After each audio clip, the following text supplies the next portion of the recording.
Most people like to believe their decisions are their own. That when they choose a job, a partner, a habit, or a future, they are acting logically, consciously, in control. But if you slow down and look closely at the moments that shaped your life, you start to notice something unsettling. The choices you regret the most didn't feel wrong when you made them. In fact, they often felt right, comforting, justified, almost inevitable. And that's the first clue that something deeper was at work, something operating quietly beneath your awareness, shaping your decisions long before logic ever entered the room. Imagine the last bad decision you made. Not a small one, but a decision that echoed. Maybe it was trusting someone who showed you red flags you ignored. Maybe it was staying in a situation that drained you, even though you felt it was harming you. Maybe it was a moment of anger, impulse, or fear that changed the direction of your life in a way you still think about at night. When you replay that moment now, it's easy to say, "I should have known better." But at the time, your brain wasn't trying to sabotage you. It was trying to protect you. And that's where the psychology becomes uncomfortable. Because the same system designed to keep you safe is often the one that leads you directly into your worst mistakes. Your brain is not built for truth. It is built for survival. Long before humans worried about careers, relationships, or self-fulfillment, the brain evolved to answer one question above all else. Am I safe right now? Every decision you make passes through this filter, whether you're aware of it or not. And when safety feels threatened, logic becomes optional. The brain doesn't pause to weigh long-term consequences when it senses danger, rejection, or uncertainty. It reacts. It clings. It avoids. It chooses relief over wisdom. That's why so many bad decisions feel emotionally soothing in the moment, even if they're destructive in the long run. This is why you text someone you promised yourself you'd walk away from. Why you procrastinate, even when you know the cost. Why you spend money you don't have to escape a feeling you don't want to face. In those moments, your brain is not asking, "Is this the best decision?" It's asking, "How do I make this discomfort stop?" And the fastest way to end discomfort is rarely the healthiest one. Short-term relief wins, almost every time. There's a quiet illusion that makes this even more dangerous. The belief that awareness equals control. We assume that because we can name our habits or recognize our patterns, we should be able to override them. But insight doesn't automatically dismantle instinct. You can know exactly why a decision is bad and still feel pulled toward it, because the emotional brain moves faster than the rational one.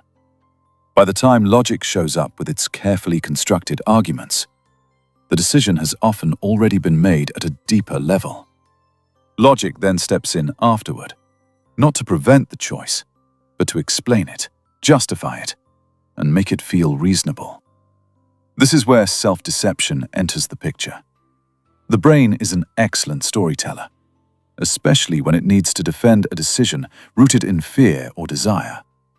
It reframes impulsive choices as following intuition. It disguises avoidance as waiting for the right time. It labels emotional dependency as loyalty or love. And because the story sounds convincing, we accept it. We don't feel manipulated. We feel certain. Certainty, after all, is comforting, even when it's built on a lie. One of the most powerful forces behind bad decisions is loss aversion. The brain's tendency to fear loss more than it values gain. Losing something familiar, even if it's painful, feels more threatening than stepping into the unknown. This is why people stay in jobs they hate, relationships that hollow them out, or identities they've outgrown. The pain is known, the cost is predictable, the alternative is uncertain, and uncertainty feels like danger. So the brain chooses the suffering it recognizes, over the freedom it can't guarantee. Another hidden driver is the need for coherence. Your brain wants your story to make sense. Once you've invested time, energy, or identity into a path, it becomes psychologically expensive to admit it was a mistake. So instead of changing direction, the brain doubles down. It reframes the struggle as necessary, the sacrifice as noble, the red flags as challenges to overcome. Walking away would mean admitting that past decisions were flawed, and that threatens your sense of self. So you keep going, not because it's right, but because stopping would fracture the narrative you've built about who you are. Social conditioning adds another invisible layer. From a young age, we learn which choices earn approval and which invite judgment. Over time, external expectations become internal pressure. You start making decisions not based on what aligns with you, but on what will be accepted, praised, or at least not criticized. And the brain, wired for belonging, treats social rejection as a survival threat. So it nudges you toward choices that keep you included, even if they cost you authenticity. Later, when those choices feel empty or misaligned, you blame yourself, never realizing you were responding to a deeply ingrained psychological signal to stay connected at all costs. Fear doesn't always feel like panic. Often it feels like logic. It sounds calm, reasonable, responsible. Fear says, now isn't the right time. Fear says, be realistic. Fear says, what if you fail? And because these thoughts arrive dressed as rational concern, we trust them. We don't recognize that fear is steering the wheel. We believe we're being smart, cautious, mature. But beneath that calm surface is the same ancient mechanism trying to keep you from stepping into anything unpredictable. The most unsettling part is that bad decisions rarely announce themselves as bad. They arrive quietly, wrapped in familiarity, comfort, or urgency. They feel aligned in the moment because they reduce anxiety, protect identity, or preserve attachment. The damage unfolds later, slowly, when the emotional relief fades and the consequences remain. By then, the brain has already moved on, already justified, already adapted. And you're left wondering how you ended up here again, making the same kind of choice in a different form. Understanding this doesn't instantly make decisions easier, but it does change the relationship you have with your mind. You stop treating every urge as truth. You begin to notice when a choice is driven by fear of loss rather than desire for growth.